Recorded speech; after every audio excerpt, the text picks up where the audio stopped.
Access to Democracy is made possible by donations from the following organizations. Thomson Reuters, a global company with expertise and insight to unravel complex situations in the areas of law, tax, compliance, government, and media. Their worldwide network of journalists and editors keep customers up to speed on relevant global events. Thomson Reuters, the answer company. The division championship Minnesota Twins are looking to go all the way to the World Series in 2024. Bolstered by inspirational shortstop Carlos Correa, a healthy Brian Buxton, and rookie phenom Royce Lewis, plus a pitching staff led by Pablo Lopez and an outstanding bullpen featuring Johan Duran, the Twins are the best bargain in the major leagues, and Target Field is the best venue in baseball. Sheridan Dulas & Kins, PA, a family and criminal defense law firm, has been serving clients in Dakota County and throughout Minnesota for over 40 years. Ranked a Tier 1 Best Law Firm by U.S. News and World Report every year since 2009, Sheridan Dulas & Kins are here to help you in your most difficult life circumstances.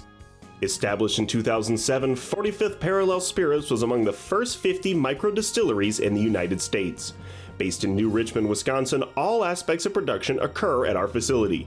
If you're interested in visiting and learning more about the 45th Parallel Distillery, please check our website and plan a visit to tour our facility and taste our spirits. Truestone Financial, with locations in Minnesota and Wisconsin, has proudly served its members since 1939. Truestone engages, educates, and supports its members to ensure they have the tools to empower their financial well-being. Truestone Financial, your neighborhood credit union. Learn more at truestone.org.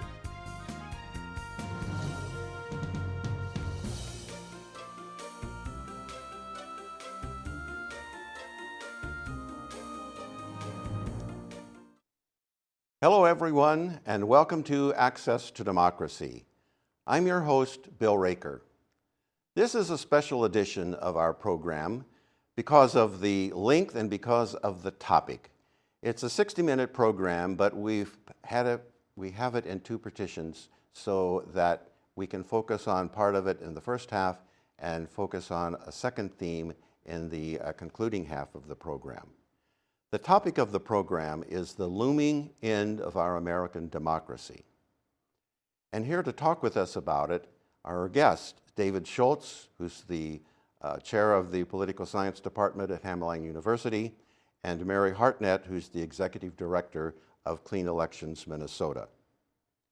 Here's the impetus for this program. In a recent book called Nexus, that's N-E-X-U-S, author Yuval Noah Harari, based on his research and some critical thinking, postulates this, and I quote, "For most of human history, large-scale democracy was simply impossible," end of quote. The United States is a large democracy, large in geographical size, large in population size. Our democracy has been around for some 230 years.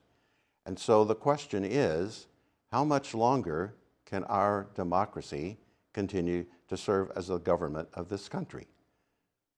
We're going to join our guests in a more comfortable and casual setting, and we're going to let the conversation begin, as this is more of a conversation than it is a typical interview or a debate. We're with our guest on today's episode of Access to Democracy, here with Mary Hartnett of Clean Elections Minnesota and Professor David Schultz, Hamline University Distinguished Professor and the Winston Folkers Endowment Distinguished Faculty Chair of Political Science. Sorry, David, that was a lot to get out. Okay. David's been a guest on the program many, many times, and so it's a pleasure to welcome you back, David. You always bring an erudite perspective and explanation of a lot of things, politics. This is Mary's first appearance on the program. We're delighted to have her, and I'm sure she'll be having an opportunity, we hope, to come back in the future. So here's the discussion that the two of you I would like you to have for our viewers. Mm-hmm. The looming end of our American democracy. What's causing that? Boy, How many hours do we have for this to start? Well, I know. yeah. Let's try to hit the high points then, David. Okay. Let me hit 2 or 3 points. I still think the most important problem facing American politics, and it's been facing American politics throughout its history, is really the issue about money in politics, unequivocally. And the way I would describe it here is that it's also related to 2 other problems. The second problem being the political polarization we have in our society, and the third being the gap between the rich and poor in America. But to me, it all starts with how money is being able to be dumped into the system.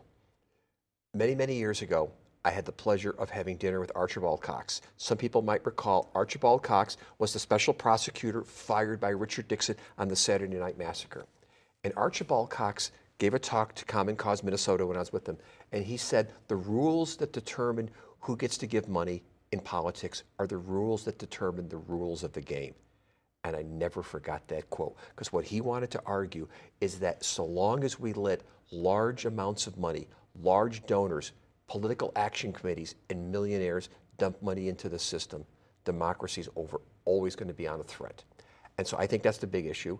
That then leads to how the money polarizes the 2 political parties, and it also leads to how we have a situation where those rich people are spending money so that they can benefit from the system. So those are the 3 interconnected threats that I see to American democracy. And I completely agree. I just read a study that came out of the University of Chicago where they did an analysis and said that economic inequality is a big driver of democratic decline. And they did it across all countries all over the world. And they said that it just leads to a lot of frustration within the population, and then polarization, and then anger at institutions, elite institutions, and then they start to favor authoritarian leaders who then undermine our democratic norms. And so I think, for one, economic disparities is huge, and that's why our organization was founded. Our organization, for the very purpose that you were speaking about, was there's too much money in politics. That and I was a student of yours, and that's how I've gotten to know you. Yeah. And perhaps you can go through some of the history of the United States, and that we've always had the influence of money in politics, but it's been on steroids since the Citizens United decision in 2010. And that we've just had unprecedented amounts of money coming into our system, and it's taken away the voice of ordinary people, and their concerns go to the background, and the wants and needs and desires of those in power who have money take precedent over everything, and that undermines our democracy. Yeah. I'll do the short history. Okay. Okay. Now, the long history could be, we could do a long history that traces all the way back to George Washington, right? Even before we were a country, there were accusations that when George Washington, during the colonial time, was running for, the House of Burgess or whatever in Virginia, there were accusations he was spending too much money to buy rum for voters. So this is not a recent accusation going out. It's not all that new. Not all that new or something like that. I would connect George Washington to Elon Musk in Wisconsin, but that's another story entirely, maybe for later in the show here. But what I really want to get us back to is a situation maybe at the beginning of the 20th century, where we have, at this point, we've got the rise of all the monopolies. We've got the sugar trusts, the grain, the robber barons, et cetera, and they're pouring incredible amounts of money into the system because what? They want to be able to continue to benefit from the political system. And what will give us all hope at some point, and when we'll talk about this later, there was some people in Congress, including this guy as a president named Teddy Roosevelt, that thought, well, maybe we ought to not let corporations dump so much money in the system. So the 1907 Tillman Act says corporations barred from being able to spend money to influence federal elections. A few decades later, Taft-Hartley goes into place. The federal government says, guess what? We don't want corporations spending any money to try to influence federal elections, period. Well, that sort of works for a while, but then, of course, we get Richard Nixon. Nixon comes in, 1972 re-election. His re-election is not just about a break-in at Watergate. It's about unlimited amounts of money being spent in the system. Congress does the right thing. It passes a significant campaign finance law, limits contributions, limits independent expenditures, limits expenditures. It's a great system. Supreme Court doesn't agree and strikes it down. And what I'm getting at here is that if we were to just do the last 50 years, and I wish I had a board in front of me, I would draw it here, and we were to look at the amount of money that's been pumped into the system from, let's say, the mid-'70s up till present, and then look at the gap between the rich and the poor, the curves go right the same. And even more importantly, and I think Mary can talk more about this, is that when Citizen United was decided in 2010, really freeing up corporations from limits on spending, the gap between the rich and the poor went off the Geiger counter. And so there is a connection between the two. 100%. Yeah. Yeah. No, it's been incredible since 2010. Now in the last election cycle, I believe that over close to $16 billion was spent in the last election, and $6 billion of that was in dark money, where individuals could contribute to super PACs, and we don't know where the money is coming from, and they influenced elections. And we're seeing the benefit. Elon Musk donated so much money to the election. What was it, 700 million, I believe? And you're just looking at already how much he is benefiting. There's talk just the other day, there's an article about how there's a credit card system that's internal to the government that they created that's worked seamlessly, and now they're talking about supplanting that with one that is owned by, by a company that has interests by Musk and by Trump. And I mean, you're just seeing across the board all of the special interests of all of the different folks that are in power. That are, and a large number of the cabinet members are billionaires that also contributed to the Trump campaign. They're, lining their pockets with a lot of it, and it's just incredible corruption, and it's horrible to watch. Yeah, and it's benefiting them at the expense of ordinary people. Exactly. And these tax cuts that they're talking about are just going to put us into debt. It's going to widen the gap even further. It's just horrible to watch. Yeah. One of the things I think is so confusing for most Americans, and I know you follow this, and I follow it too. And I used to give talks on this, and I would draw a diagram on the board, and the diagram might be a picture of like a person, or it might be a picture of a business. And I would say to people, imagine I'm a rich person, or imagine I'm a corporation, and I want to spend money to try to influence the political system. How could I do this? And it would almost look like a really crazy, I don't know, football play or something. Because, I mean, there's terms that people are going to hear, like hard money, direct contributions to candidates, soft money, money that's not hard, that basically can filter into the parties in a variety of ways. We've got independent expenditures. We got money that comes from PACs, super PACs. We've got money that can come from nonprofit organizations. The point I'm getting at here is that for the average person, of course, when they think about money in politics, what they're probably thinking about is, you're running for office, I'm a donor, I hand you a wad of cash and say, go do something. That's part of it. But there are so many ways to pump money into the system in so many different directions. It's like, I don't know, what's that metaphor? I can't remember what that story was. The boy who's sticking his finger into the dam to prevent the water from coming out or something like that. But the point is that I would say to my audience, you'd almost have to be an idiot if you had money not to be able to figure out how to get it into the system, because it's so porous. And that means what?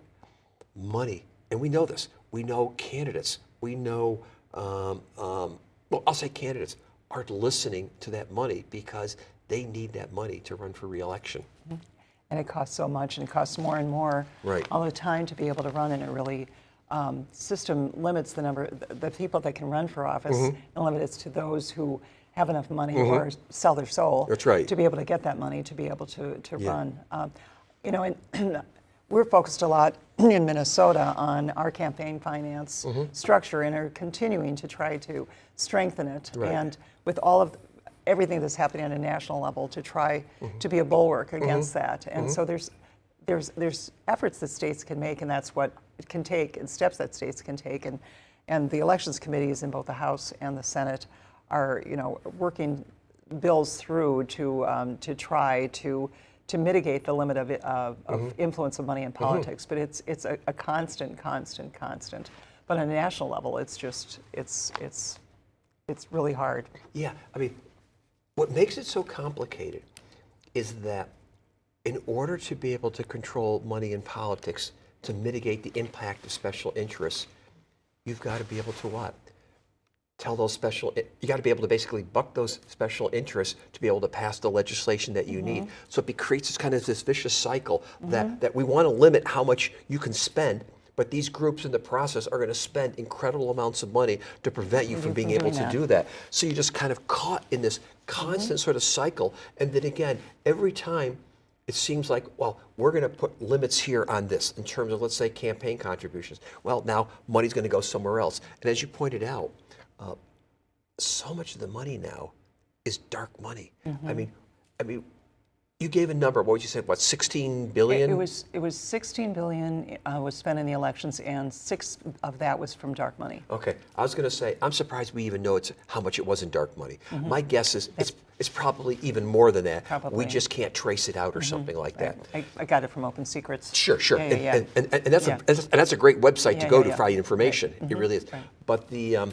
But it really does become difficult to sort of trace all this money out, because I think one of the other things that we need to understand here is that I've had many people I've argued with or debated, and they said, well, listen, people should be able to give as much as they want so long as it's disclosed. And I say, well, maybe. I disagree with that, but then they also fight disclosure. Groups fight disclosure, tooth and nail, because they don't want to know where it's coming from. But one of the other things that Citizens United did is that when Citizens United struck down the Tillman, I kept the Tillman, I'm sorry. When it struck down parts of the Taft-Hartley that said corporations can't spend money to influence federal elections, when Taft-Hartley and when Tillman was passed, there was no disclosure requirements. Why? Because corporations couldn't give. So why would you want them to disclose if it's illegal to give? Right. And so when Citizens United now says, well, corporations can spend money, it's like, whoops, we don't have any disclosure laws. And so now we're, 15 years later, we still don't know much of where a lot of the corporations are spending money or how they're spending their money. Now, Arizona jumped in with that, and they passed a referendum as a Voters' Right to Know Act, and they try to address that problem of where does the money come from. And a lot of times these groups coordinate with each other. They're not supposed to be coordinating with the campaigns, but it shows that they do, and they are. And so it was a bipartisan effort, and I believe that it passed by close to 60%. I could be wrong within that. But they now have, I think it's called Clean Elections Arizona, Clean Elections Arizona, and they oversee the process where they go back and find the original source of the donation and go back. Even if they're going back and forth, they have to do that, and they have to report that. But that's the only place that I know that's doing that. And Minnesota, as states, I think Senator Port introduced legislation that was of that ilk, and I think 3 Republicans and some of the most conservative Republicans voted for that bill in election committee.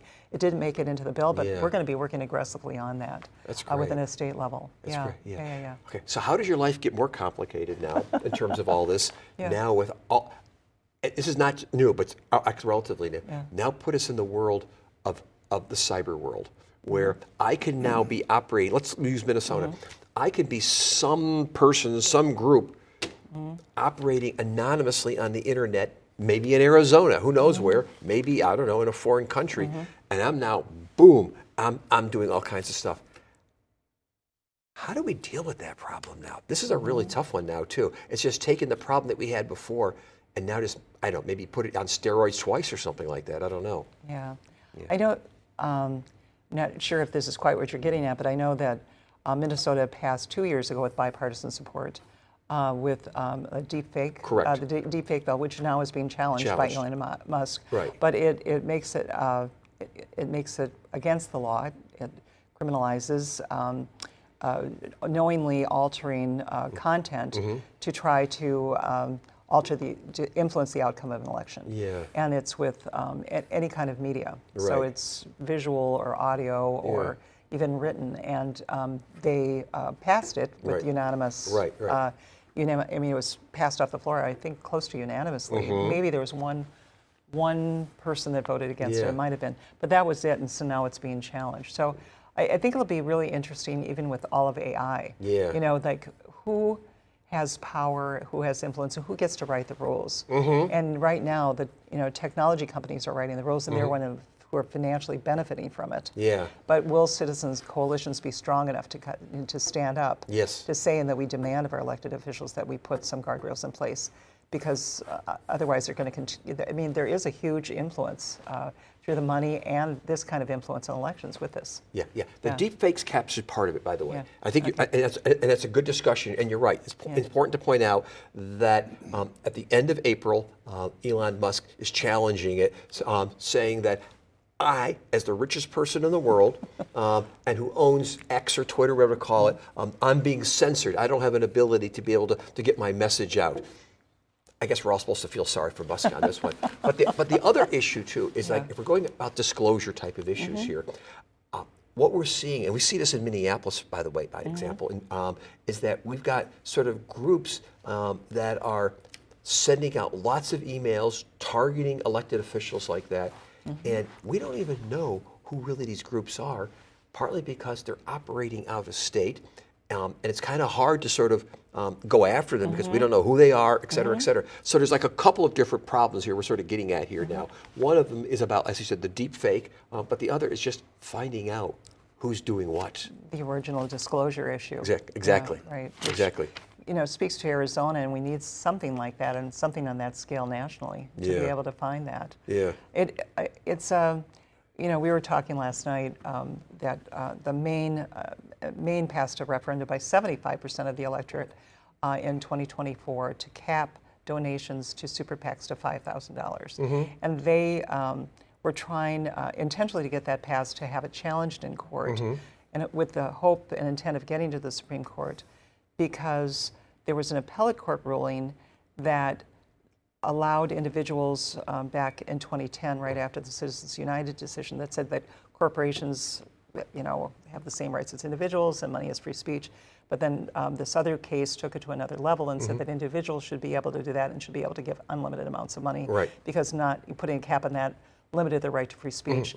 And the court said, well, of course we're going to let you do that because there won't be any corrupting influence. People will self-regulate and they won't do anything that's you know, corrupting. So Sure. I mean, corruption is all over the place, and so by challenging this, they're hoping to bring that to the Supreme Court and say that at least there have to be some limits that are put, reasonable limits that are put into donations, but it doesn't get to disclosure. Yeah. I mean, we still don't know where it comes from. So I think Arizona is kind of you know, it's still a couple of years in, and they're still, you know, unfolding it, but that might be a path for us to follow. Yeah.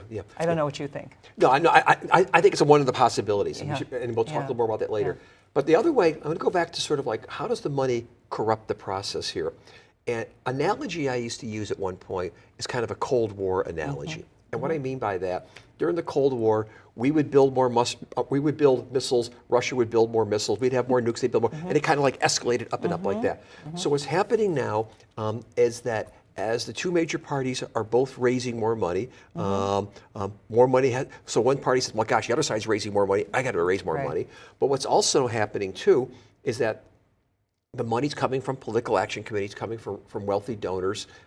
And what I think that also does is polarize the system, because what happens is that when the parties become, I don't know, so indebted to the donors, become so indebted to political action committees, they don't really have any wiggle room to negotiate, because one side is saying now, we're going to give you all this money, and if you compromise or you do something else, we're not going to give you this money anymore. So it creates this problem where it just makes it difficult now for the political process to negotiate. And so partly, in terms of my opening comments here about where the money fits in terms of our system, I think we can, again, trace the polarization to how the money has just, I don't know, put rigidity into the system or something like that. Right. No, it just continues to get worse and worse and worse, which is, you know, talking about your question about, you know, the erosion of our democracy, that, you know, when it just comes along economic lines like that, who benefits and who suffers from it. And it's just getting to be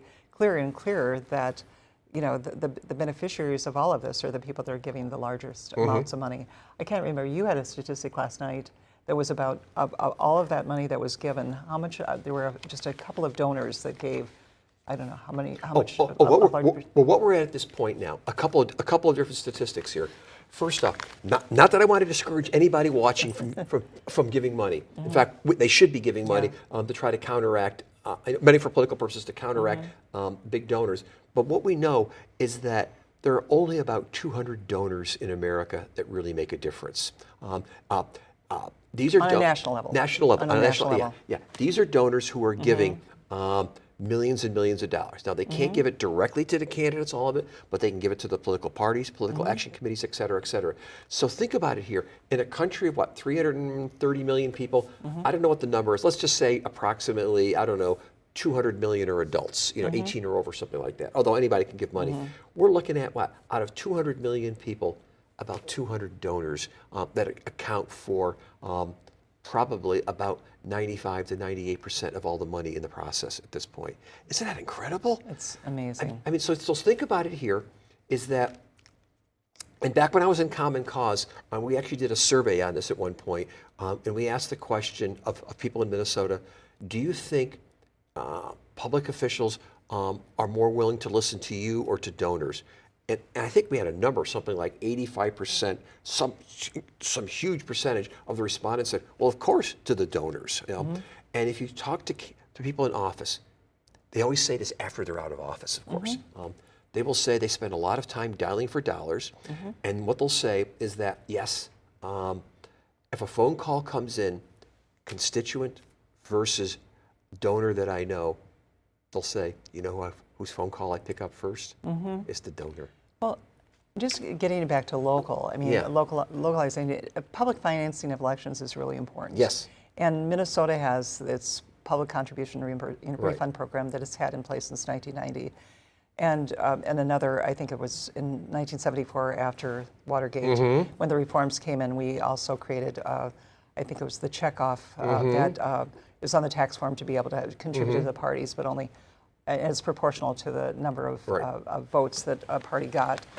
So you have to qualify to be on that list. And very, very few small parties or small... David and Mary, great discussion. Okay. Can you summarize the corruption of money, how our politics are being corrupted, and our democracy is being undermined by money? Sum it up in a minute and a half. You go ahead. Just quickly, I just think that public financing is a really important part of the response, and we can talk about this again of what we need to do.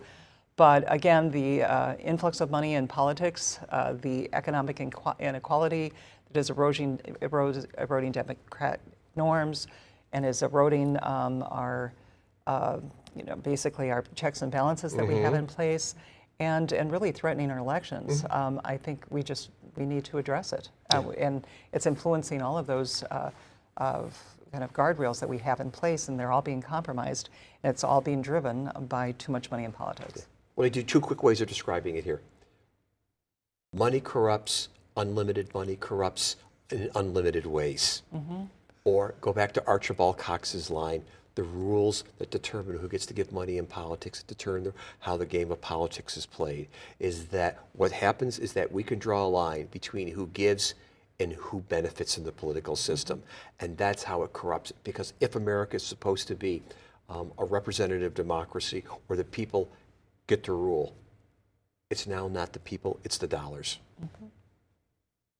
So Mary, David, thank you for setting up for the second part of our discussion, is what do we do about it? Right. Now that we know that money plays a key role, perhaps not the only role, not the only factor that's undermining our Constitution, undermining our democracy, but certainly a key one. And in the next segment, we'll talk about what we can do about it.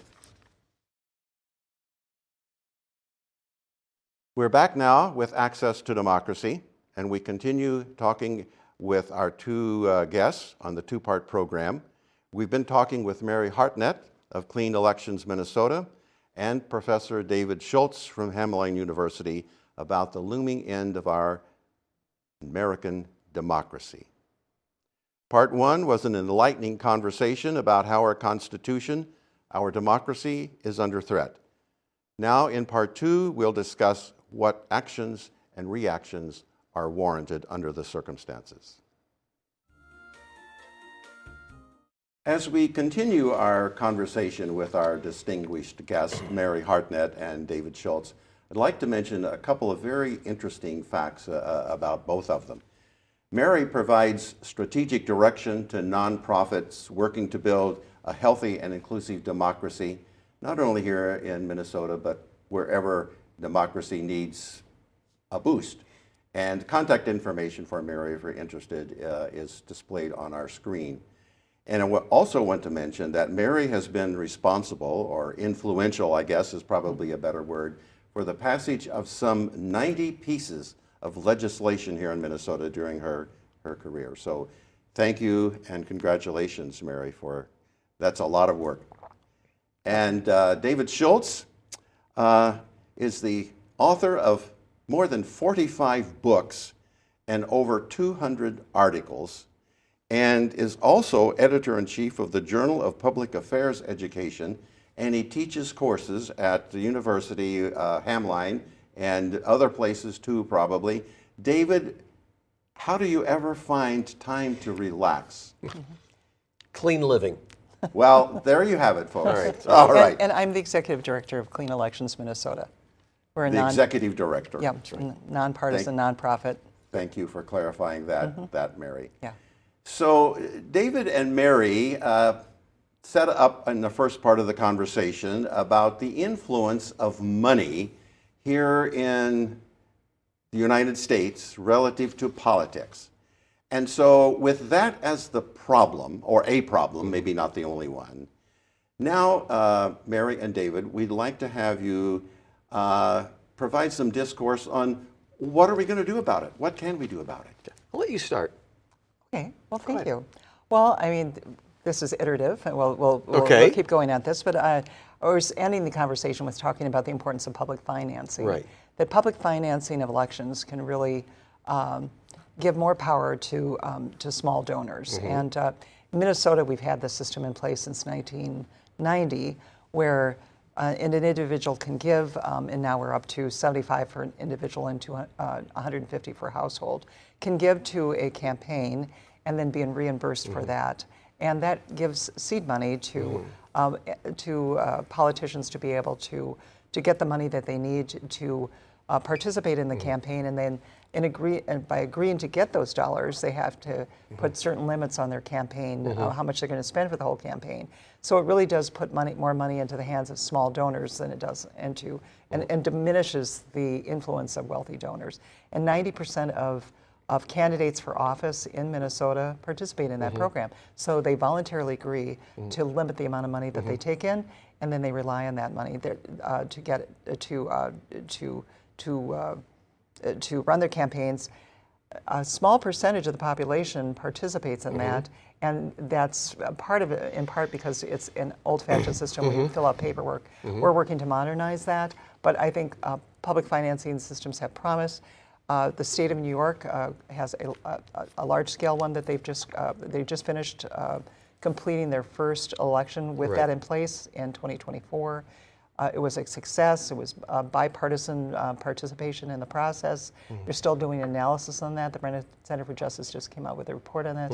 And so I think that's one path, but I think also we need to do something about, on a larger scale than that. I mean, the more that we give and provide opportunities for individual donors to have that voice, and for campaigns, candidates to have to engage with voters to be able to say they're worthy of getting that donation from the candidate, the better off we'll be.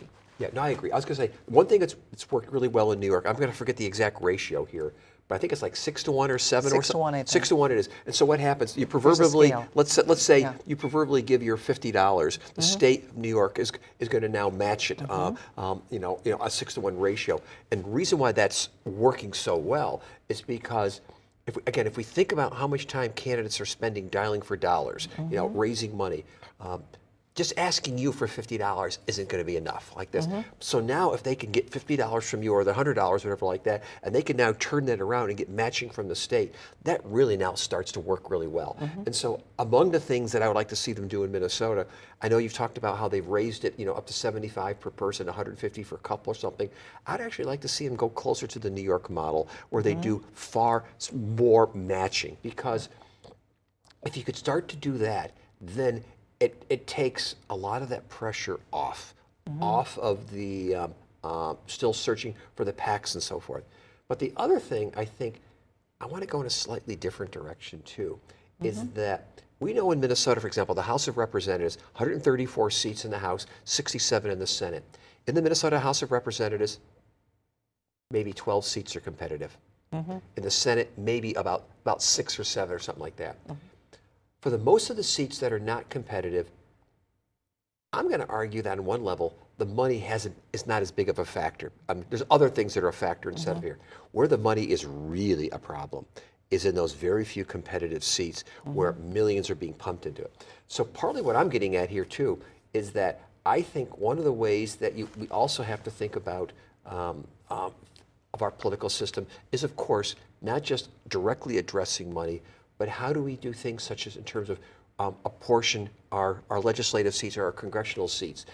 How do we actually go about doing representation in terms of, do we have ranked choice voting and things like that? So part of the package, I think, has to look at a few other, if I can call it the jigsaw puzzle of American politics to play around with things. So I think we have to go in that direction also to add to them. I completely agree. We're a big, Clean Elections Minnesota is a big supporter of ranked choice voting, and I really believe that it reduces polarization, gives voters more choices, that right now they have two parties that they can choose from, and this gives them a legitimate path to be able to find somebody that really more clearly might represent their views. I believe it was about 36% of eligible voters sat out the election this last year. I mean, people just don't feel like their voice is being heard and they're being represented. I think it was about 90 million nationally that didn't participate. And in Minnesota, I think that we had we had about an 80% participation rate in the elections. We're by far more people vote in Minnesota than any other state. We were really close with Wisconsin this last year, and I think it went down to 76%. We were at 80% in 2020, 2024. So 4% sat out in Minnesota, but nationally, 36% sat out. So what is it that we need to do? I mean, these people feel left behind. They need to be able to have these choices, and I think ranked choice voting and making sure that they feel like their voice is heard and represented is really important. Yeah. So the structural reforms. Right. And so I think it's important to understand here is that the fixing of our democracy, and everybody is looking for like the silver bullet, the one thing that you could do, and there is not one single thing. There's lots of different pieces of the puzzle. It's addressing the money. It's addressing issues such as voting rights. It's about again how we structure our elections, ranked choice voting, or the system that we have. I mean, I'm also a big proponent in saying that what we probably also need to be thinking about is maybe multi-member districts where instead of electing, let's say, one member to city council or one member to the state legislature, maybe we've got 2 representatives, and therefore for areas that are non-competitive normally, maybe we could increase in competitiveness. Maybe we need to be thinking about redistricting reform. So there's a lot of other pieces that I think are critical. And if anybody sort of thinks that, well, it's just the one silver bullet, no. I mean, it's a lot of different pieces. And redistricting is huge. And there's been so much gerrymandering that's been happening around the country. And in Minnesota, it's left up right now to the legislature, and then they can't agree, then it goes to the courts, and then the courts decide, and they've been good in engaging. A lot of citizen groups have been organizing, but there's been an attempt to get legislation passed over the last few years, but it hasn't really gone anywhere, and I hope that it does, because we really need to make sure that we establish a fair system with citizen representation to make sure that all voters and every vote is counted in every part of the state. Yeah, and here'll be some trivia. Back in the 1970s, the state of Minnesota had a constitutional amendment mandating that it would be a nonpartisan redistricting commission. And the constitutional amendment went to the voters. A majority of the voters voted in favor of it. But because to amend the Constitution in Minnesota, you needed a majority of the voters who voted in that election, it failed. I didn't know that. Yeah, so I didn't know that. So we go back 50 years ago, Wow. 1970. I forget the exact date here. The point being is that the voters a half a century ago said in Minnesota, we've had it. We've had it with this process of the legislature. The courts do okay, but that's not their job. That's really not their job to be doing that. And so this is an important issue that needs to be, again, part of that puzzle in terms of what we want to do. And go ahead. I think part of it is citizen. I think that civic education is part of it. I Oh, think yes. that a huge part of it is that that 36% that's not engaged. I know that Minnesota passed a law. For many years we didn't have didn't have civic education. I grew up with it. You grew up with it. But then people just don't even know how government works, how it operates, or understand how to access it. And Minnesota passed a law, I believe, and we helped advocate for it about 3 years ago. That requires, as a graduation requirement, people at least have one course in civics before they graduate from high school in Minnesota. But that's just not even enough. I just think that we need to be doing some sort of civic education to have people understand and feel like this is, government by, for, and of the people, and that they, have agency and are able to do that too. Yeah. I think that's part of this jigsaw puzzle you're talking about. And I'm going to add another part to the civic education too, which is some states, for example, like California, I think it's the state of Washington does this too. They put together voter handbooks for people, because oftentimes people will come to me and say, well, I want to vote. I don't know where I can get good information about the candidates. And something where, and again, those two states do it, where it's online. You can go, I can't remember if it's the Secretary of State or whatever it is, but you can look up and say, here are the candidates running. They have some kind of, like, the candidates, their own kind of statements where they stand on things. Because for a lot of people, just finding that is difficult. But there's also another piece. I read a book about a year ago, and this was really fascinating, and it was about why young people don't vote. Because the gap between people over the age of 30 versus the under the age of 30 in terms of voting is absolutely tremendous. I mean, people under the age of 30 really don't carry their weight in terms of percentage of the population.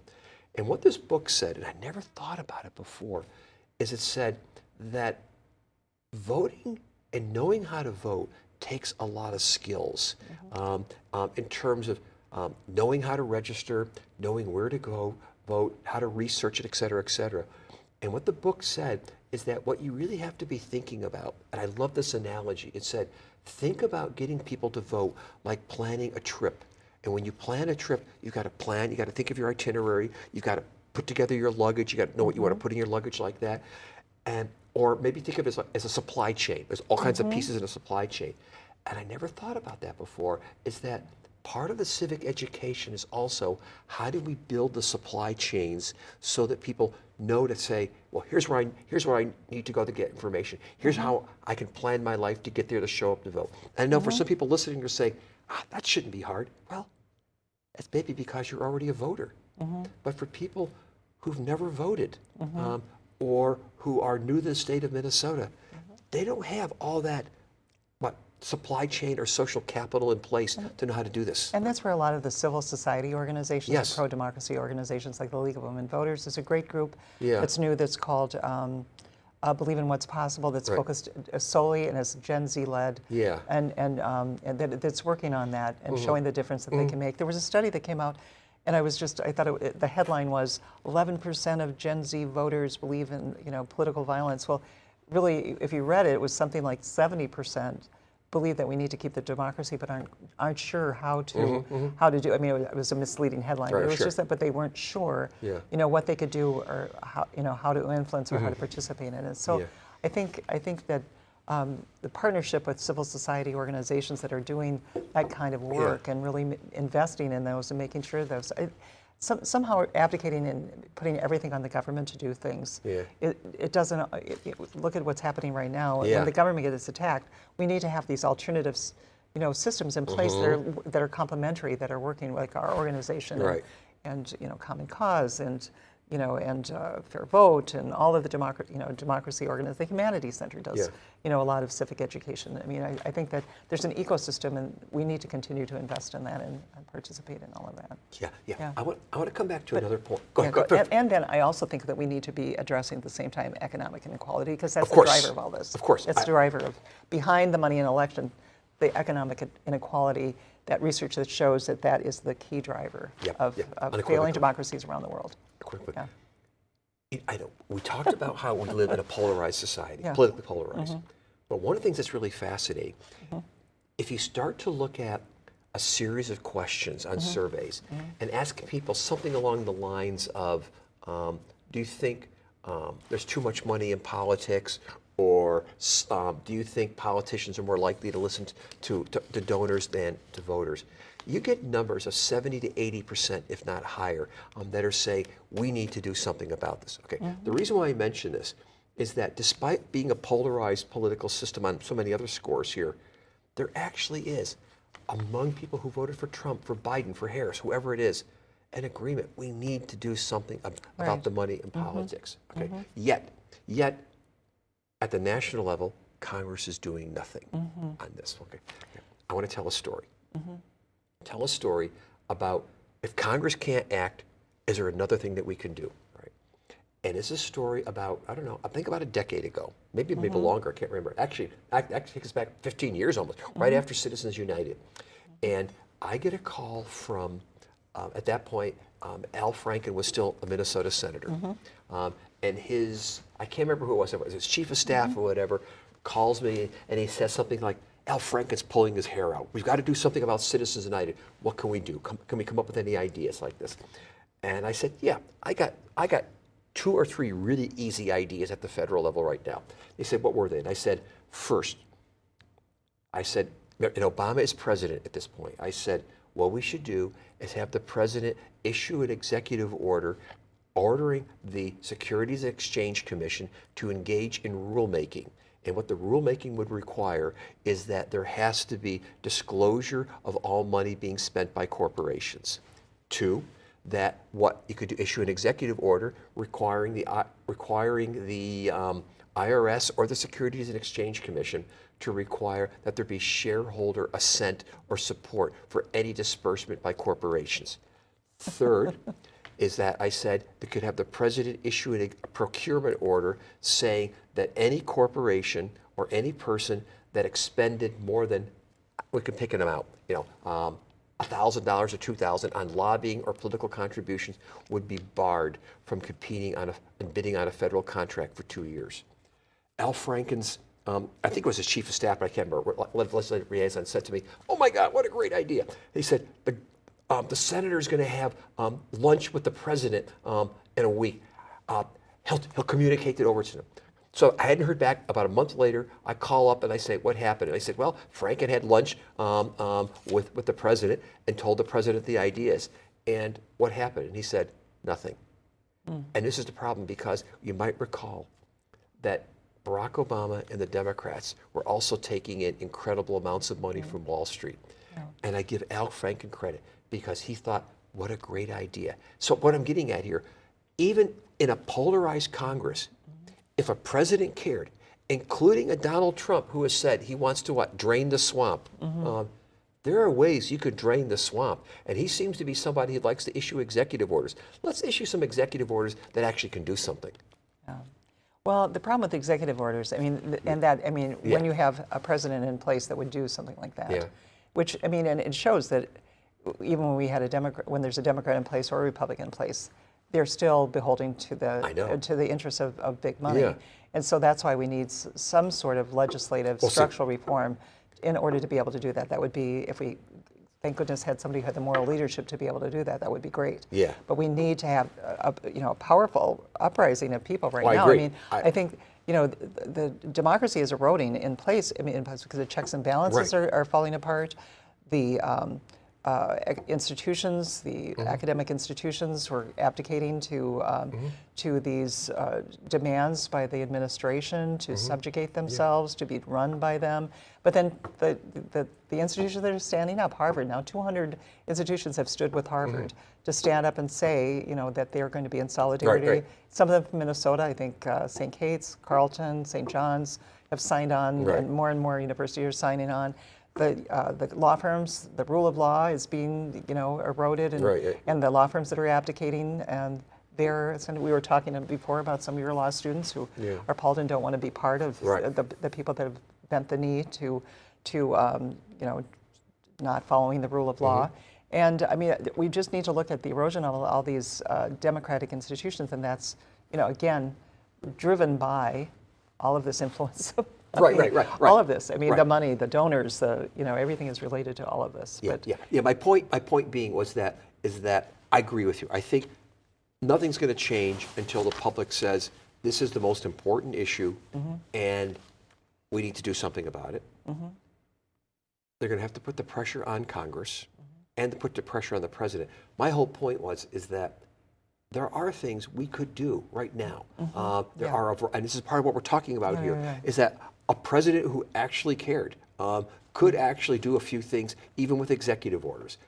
A Congress, I point this out, Congress, both in the early 20th century, when all the money was being dumped in by all these powerful corporations, stood up to them with the Tillman Act.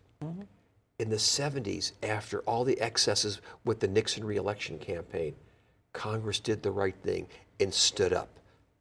It's still possible. Very. But the people have to communicate that message and say, this is what is important. Because, I mean, think about it right now.